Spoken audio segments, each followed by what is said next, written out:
जय श्री कृष्णा, राधे राधे जी। आप सबका सुनीता भक्ति चैनल में एक बार फिर से स्वागत है। भगवान भोलेनाथ की कृपा आप और आपके समस्त परिवार पर बनी रहे। दोस्तों, आज है 12 जनवरी 2026 और दिन है सोमवार का।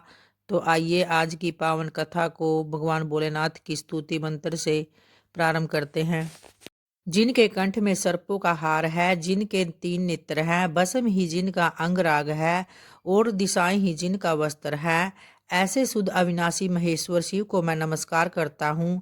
गंगा जल और चंदन से जिनकी अर्चना हुई है, मंदार पुष्प तथा अन्य पुष्पों से जिनकी भलीभांति पूजा हुई है, नंदी के अधिपति शिव गणों के स्वामी शिव को मैं नमस्कार करता हूँ। जो कल्याण स्वरूप है, पार्वती जी के मुख कमल को प्रसन्न करने के लिए जो सूर्य स्वरूप है, जो दक्ष के यज्ञ का नाश करने वाले हैं, जिनकी ध्वजा में वृषभ का चिन्ह शोभायमान है, ऐसे नीलकंठ शिव को मैं नमस्कार करता हूँ। वशिष्ठ मुनि, अगस्त्य ऋषि और गौतम ऋषि तथा इंद्र आदि देवताओं ने जिनके मस्तक की पूजा की है, चंद्रमा सूर्य और अग्नि जिनके नेत्र है, ऐसे शिव को मैं नमस्कार करता हूँ। जिन्होंने यज्ञ स्वरूप धारण किया हुआ है, जो जटाधारी है, जिनके हाथ में पिनाक है, जो दिव्य सनातन पुरुष है, ऐसे दिगंबर शिव को मैं नमस्कार करता हूँ। जो शिव के समीप इस पवित्र पंचाक्षर स्तोत्र का पाठ करता है, वह शिवलोक को प्राप्त होता है और वहाँ शिव जी के साथ आनंदित होता है। ऐसे शिव को मैं नमस्कार करता हूँ। आइए अब भगवान श्री कृष्ण का ध्यान करते हुए माघ मास महात्म्य के 9वें अध्याय को प्रारंभ करते हैं, जिसमें स्नान, दान और व्रत के महत्व को बताया गया है। यह बताया गया है कि जो व्यक्ति माघ मास में प्रातः काल स्नान करता है और अन्न वस्त्र का दान करता है, वह कभी भी नरक के दुखों को नहीं भोगता और अंत में परमधाम को प्राप्त होता है। उसके बाद फिर यमदूत कहता है कि मध्याह्न के समय आया हुआ अतिथि, मूर्ख, पंडित, वेद पाठी या पापी कोई भी हो, ब्रह्मा के समान है। जो रात्रि के थके हुए भूखे ब्राह्मण को अन्न जल देता है, मध्याह्न के समय जिसके घर आता हुआ अतिथि निराश नहीं जाता, वह स्वर्ग का वासी होता है और अतिथि बराबर कोई धन संपत्ति तथा हित नहीं है।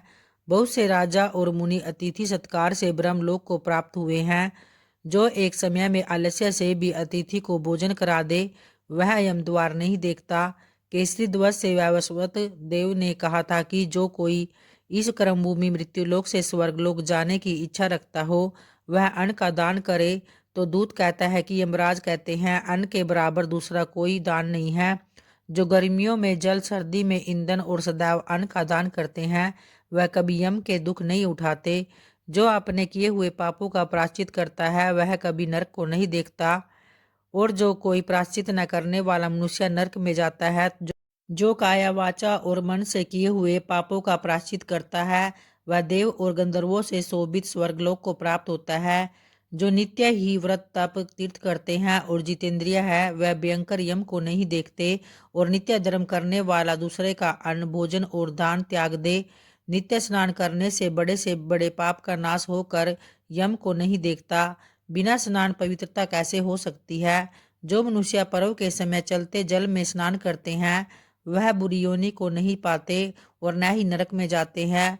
माघ मास में प्रातः स्नान करने वाले मनुष्य को नियम पूर्वक तिल पात्र और तिल कमल का दान अवश्य करना चाहिए। यमदूत कहते हैं कि हे विकुंडल, पृथ्वी, सोना, गो आदि परम दान करने वाला स्वर्ग को नहीं लौटता। बुद्धिमान पुण्यतिथियों, व्यतिपात, संक्रांति आदि को थोड़ा सा दान करके भी बुरी गति को प्राप्त नहीं होता। सत्यवादी, मौन रहने वाला, मीठा बोलने वाला, समाशील, नीतिवान, किसी की निंदा न करने वाला, सब प्राणियों पर दया करने वाला, प्रायधन को तृण के समान समझने वाला मनुष्य कभी भी नरक को प्राप्त नहीं करता। आइए अब भगवान विष्णु जी का ध्यान करते हुए भगवान विष्णु की एक कथा का श्रवण करते हैं। एक बार ऋषियों ने सूत जी से कहा कि आपका हृदय अत्यंत करुणायुक्त है, अतएव श्री महादेव जी और देवर्षि नारद का जो अद्भुत संवाद हुआ था, उसे आपने हम लोगों से कहा है। हम लोग श्रद्धा पूर्वक सुन रहे हैं। अब आप कृपा पूर्वक यह बतलाइए कि महात्मा नारद ने ब्रह्मा जी से भगवान की महिमा का किस प्रकार श्रवण किया था। तो इस पर सूत जी बोले, हे द्विश्रेष्ठ मुनियों, इस विषय में मैं पुराना इतिहास तुम्हें सुनाता हूँ। अब आप सब लोग ध्यान पूर्वक सुने। इसके श्रवण मात्र से भगवान श्री कृष्ण भक्ति बढ़ती है। और एक समय की बात है, जब चित्त को पूर्ण एकाग्र रखने वाले नारद जी अपने पिता ब्रह्मा जी का दर्शन करने के लिए मेरु पर्वत के शिखर पर गए। वहां पर आसन पर बैठे हुए जगतपति ब्रह्मा जी को प्रणाम करके मुनि श्रेष्ठ नारद जी ने इस प्रकार कहा कि हे विश्वेश्वर, भगवान के नाम की जितनी शक्ति है उसे बतलाइए। हे प्रभु, ये जो संपूर्ण विश्व के स्वामी साक्षात श्री नारायण हरि है, इन अविनाशी परमात्मा के नाम की कैसी महिमा है। तो इस पर ब्रह्मा जी बोले, हे बेटा, इस कलयुग में नाम कीर्तन पूर्वक भगवान की भक्ति जिस प्रकार करनी चाहिए वह सुनो। जिनके लिए शास्त्रों में कोई प्रायश्चित नहीं बताया गया है, उन सभी पापों की शुद्धि के लिए एकमात्र विजयशील भगवान विष्णु का प्रयत्न पूर्वक स्मरण ही सर्वोत्तम साधन देखा गया है। वह समस्त पापों का नाश करने वाला है। अतः श्री हरि नाम का कीर्तन और जप करना चाहिए। जो ऐसा करता है वह सब पापों से मुक्त होकर श्री विष्णु के परम धाम को प्राप्त होता है। और जो मनुष्य हरि इस 2 अक्षर वाले नाम का सदा उच्चारण करते हैं, वे उसके उच्चारण मात्र से मुक्त हो जाते हैं।